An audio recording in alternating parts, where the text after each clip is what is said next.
You learn to be affectionate. You learn to be kind and loving. It's actually genuine. And you don't seek revenge for people that hurt you. You still show love and you still forgive them. And that's something I do all the time. There are a lot of people that I may not associate with, and they assume that, oh, Taylor's this is her way of revenge, or she don't love and care about me and things like that.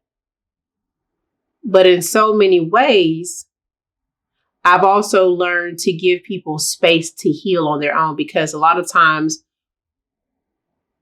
people can feel some type of way about you, but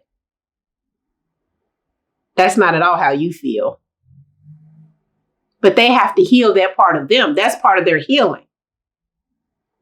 So you have to learn to create healthy boundaries with people. That's another thing. When you're parting with past ways, you have to create healthy boundaries with people that are tied to that. Because you're a new creature and you're learning to grow and you're transforming into something beautiful.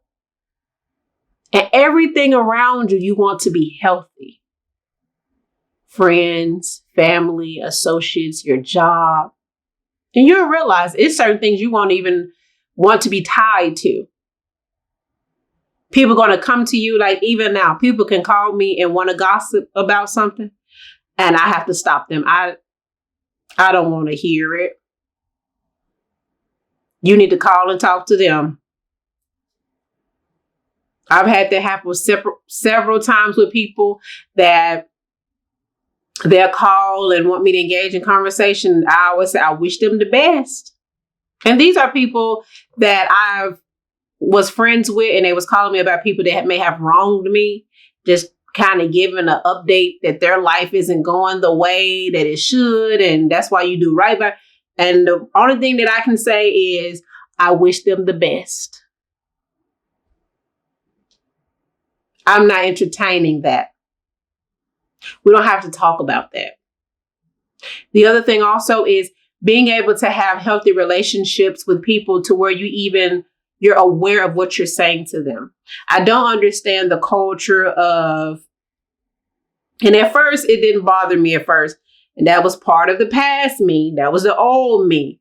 But the new me, if you come to me and you call me anything outside of my name or something positive, then I'm looking at you sideways. Because I know a lot of friends love this culture of be this, and I don't understand that. Because at the end of the day, that's nothing to play about. I don't know why we say, oh, we're playing. How can you be playing and call somebody out their name? I don't want a friendship like that. I don't want a relationship like that at all. To where you feel like that we're playing to where we can call each other out our names. Because if I have respect for you and I love you and I care about you, I'm going to be mindful of the words that I use when I'm referring to you. That's how much love and respect that I have for you. But that's the healed version of me. That's the healthy version of me. That's the version of me that I'm still working on and creating. So the thing is also is people going to have to watch how they approach you. Where you become healed and you set boundaries and you're living in this healthy lifestyle and peace and you got all this around you, people have to check themselves before they even approach you. Because they're like, oh, I know I can't come to her like I used to. She's no longer on that. And it's either two things going to happen. They're either going to change or you're no longer going to fit into their group. And they have to kind of distance themselves, which that will work in your favor. Whenever someone has to remove themselves from you because you're trying to better your life, that means that chapter in that season is over. It has run its course. And it also shows you that you're on the right path. Now, it's going to affect you because those are relationships with people that you have built. And even when you're dealing with your past, healing from your past is painful because you're literally having to unlearn all of these things.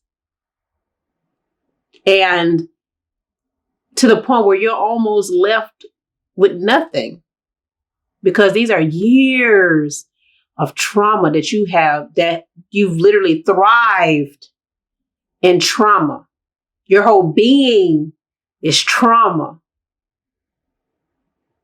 So you're having to part ways with that. And now you're left sitting here wondering, okay, then who am I?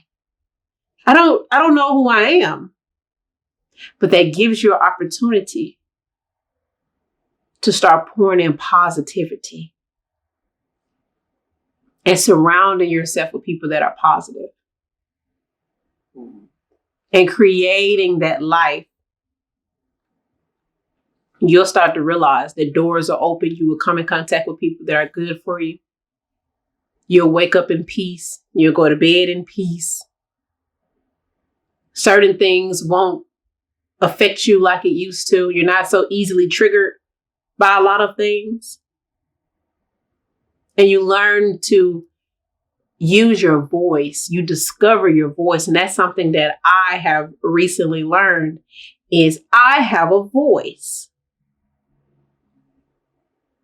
And I'm not afraid to use it. I didn't have that at first. In my trauma, my voice, it sounded like I was whispering. And to know that I can speak and someone is hearing me, that lets me know I'm on the right path.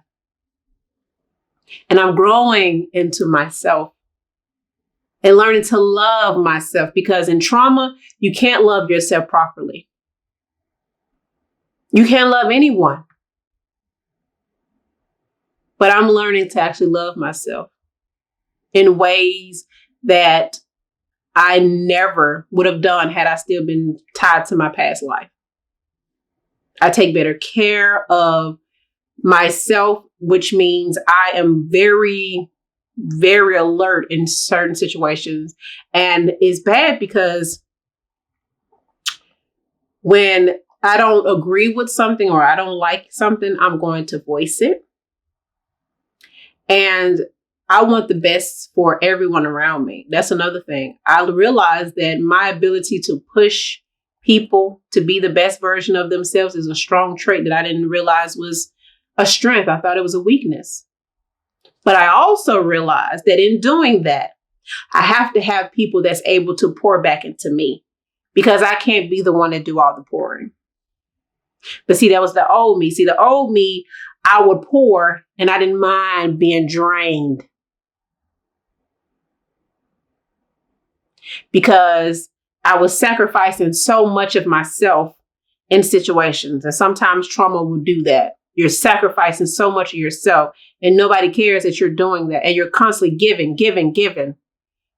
But I was left with nothing when I realized that this was getting me nowhere. And now that I'm in this version and era of my life, I can honestly say that things are starting to work for the better. And to be honest, for me to be able to be speaking with you all today is living proof of that. Because had I still been in my trauma, I wouldn't be able to tell you all this. Because I still would have been shrunk down just to a whisper. It's time for you to discover who you are outside of that trauma. Don't allow that trauma to hold you back. Don't allow those past mistakes to hold you back.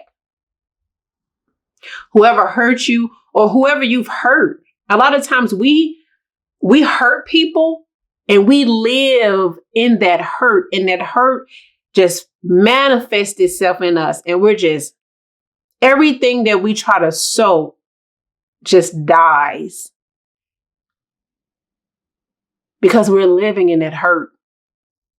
We're living in that pain that we've caused people. But when you realize and you take accountability for the things that you've done, which I have, and it takes time to admit that when you're wrong, you're wrong. But when you realize that and you say, okay, that was the old me, but let's focus on who this new person is. And so when she plants these seeds in the ground, they produce something beautiful that I will be proud of. Life is not about making everyone around you proud, which is something else I had to unlearn because I'm a victim of that as well. I have been the person that always wanted to please everybody. I wanted everybody to be happy with my decisions and the way I live my life. And so I tried really hard to be everything people wanted me to be. I'm guilty of that. Very guilty of it. But I'm also a victim of it because of the fact that some people saw that and took advantage of that as well. And I realized that it's more to me than that. And who I am and the person I am creating, I have to be proud of. You have to be proud of the person you're creating. And if people don't like it, that's their problem. It's not yours. If you're creating a healthy version of you where you don't allow people to talk to you any type of way, or when people hurt you, you voice your opinion and speak up for yourself, or the people that you've hurt, you go and apologize and ask for forgiveness and learn to forgive yourself even after that. Don't hold on to that. Let it go. Release it. You deserve that. It's for you, not for them. So this is your sign now to let it go. Whatever it is, release it, let it go. Say, hey, I've made these mistakes. I take full responsibility for the mistakes that I've made. And I also forgive those who hurt me. Now it's time for me to heal. It's time for me to grow. It's time for me to blossom. You deserve that. And don't let anyone tell you that you don't. You're worth it. You're worth changing. But you have to be the change. This is the start of that. Start today. And I love you all. This is Taylor with Cozy Corner. Good night.